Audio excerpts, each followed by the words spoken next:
So ಇದ್ರ ಹೆಸರು ತಾಯಿ ಸ್ಯಾಂಡ್ ಪೇಪರ್ ಟ್ರೀ ಅಂತ ಕರೀತಾರೆ. ಸ್ಟ್ರೆಬಿಲಸ್ ಆಸ್ಪರ್ ಅಂತ ಬೊಟ್ಯಾನಿಕಲ್ ಹೆಸರು. ಆಮೇಲೆ ನಮ್ಮ ಭಾರತದ್ದು ಕರ್ನಾಟಕದ್ದು one of the top trees ಇದು. ನನ್ನ ಫೇವ್ರೆಟ್ ಕೂಡ, ನಂದು ನನ್ನ ಮಗಳದ್ದು ಇಬ್ಬರದ್ದು ಫೇವ್ರೆಟ್ಟು. ಇದ್ರದ್ದು ಕೇಳ್ಕೊ, ಎಲೆ ಸ್ವಲ್ಪ ರಫು ಸ್ಯಾಂಡ್ ಪೇಪರ್ ಟೈಪು. ಹಾಂ ಸರ್.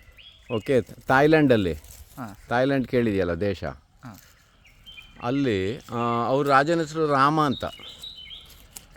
ಥಾಯ್ಲ್ಯಾಂಡ್. ನಮ್ಮ ಭಾರತದಲ್ಲಿ ರಾಮ ಇದು ಒಂದು ದೇವಸ್ಥಾನ ಕಟ್ಟಕ್ಕಷ್ಟೆಲ್ಲ ಹೋರಾಡಿದರು, ಅಲ್ಲಿ ಆ ಥರ ಪ್ರಾಬ್ಲಮ್ ಇಲ್ಲ. ಸೊ ರಾಜನ ಹೆಸರೇ ರಾಮ ಅಂತ. ಅಲ್ಲಿ ಈ ಹಳೆ ಕಾಲದ ಪುಸ್ತಕಗಳೆಲ್ಲ ಇದ್ರದ್ದು ಪೇಪರ್ ಮಾಡಿ ಬರಿತಾ ಇದ್ರಂತೆ ಥಾಯ್ಲ್ಯಾಂಡಲ್ಲಿ. ಆಮೇಲೆ ಆನೆಗಳಿಗೆ ಒಳ್ಳೆ ಆಹಾರ, ಆನೆಗಳಿಗೆ, ಕುರಿಗಳಿಗೆ, ದನಗಳಿಗೆ ಎಲ್ಲದಕ್ಕೂ ಈ ಮರ. ಆಮೇಲೆ ಇದು ರೆಗ್ಯುಲರಿ ಟ್ರಿಮ್ ಮಾಡಿದರೂ ಕೂಡ ಸಾಯಲ್ಲ. ಇದು ಪದೇ ಪದೇ ಕಡ್ದು ಇದು ಅಬ್ಯೂಸ್ ಆದರೂ ಕೂಡ ನೋ ಪ್ರಾಬ್ಲಮ್. ಸಿಟಿ ಒಳಗೆಲ್ಲ ನೆಟ್ಕೋಬೋದು, ಗಾರ್ಡನ್ ನೆಟ್ಕೋಬೋದು. ಆಮೇಲೆ ಹಕ್ಕಿಗಳಿಗೆ ಬೇಕಾದಷ್ಟು ಆಹಾರ ಆಯ್ತು ಇದ್ದಿದ್ರೆ, ಏಕೆಂದರೆ ಈ ಹಣ್ಣು ಅದು ತುಂಬ ಇಷ್ಟ ಅದಕ್ಕೆ. ಆಮೇಲೆ ಈಸಿಲಿ ಸ್ಪ್ರೆಡ್ ಆಗುತ್ತೆ, ಏಕೆಂದರೆ ಇದರಲ್ಲಿ ಎಷ್ಟು 1000 ಹಣ್ಣಿದೆ ನೋಡು.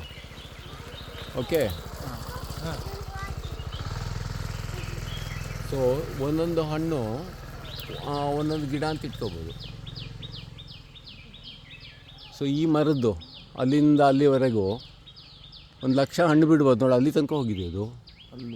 ಅಲ್ಲಿವರೆಗೆ ಹೋಗಿದೆ. ಸೊ 1,00,000 ಹಣ್ಣಿದ್ರೆ ಹಕ್ಕಿ ತಿಂದು ಅಲ್ಲಲ್ಲಿ ಉದುರಿಸಿ ಥೌಸಂಡ್ಸ್ ಆಫ್ ಇದಾಗುತ್ತೆ. ಸೊ ಇದು ಒಂದು ಒಳ್ಳೆ ಇದು ಏನಂದರೆ ಪಯನಿಯರ್ ಸ್ಪೀಷೀಸ್ ಕೂಡ.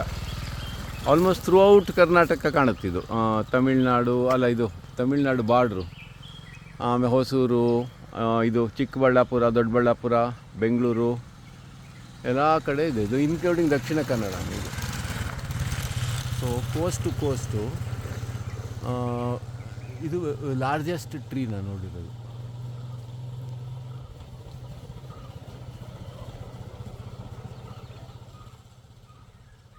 ಆಮೇಲೆ ದೇವ್ರಿಗೆ ಸಂಬಂಧಪಟ್ಟಿದ್ದು ಅಂತ ಇಷ್ಟು ದೊಡ್ಡ ಮರ ಕಡಿಲಿಲ್ಲ.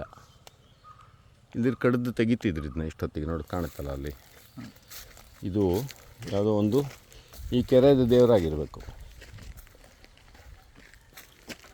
ಗಂಟೆ ಎಲ್ಲ ಇದೆ ನೋಡಲ್ಲಿ.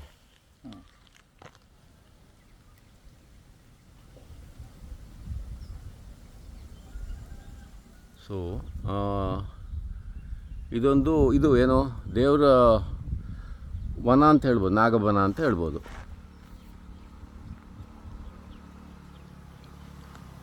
ಸೊ ನಾಗಬನ ಇರುವಲ್ಲಿ ದೇವ್ರ ಭಯಕ್ಕೋಸ್ಕರ ಮರಗಳನ್ನು ಕಡಿಯಲ್ಲ ಜನ. ಹಳೆ ಮರಗಳು ಬದುಕೋತವೆ. So ಸ್ಟ್ರೆಬಿಲಸ್ Aspire.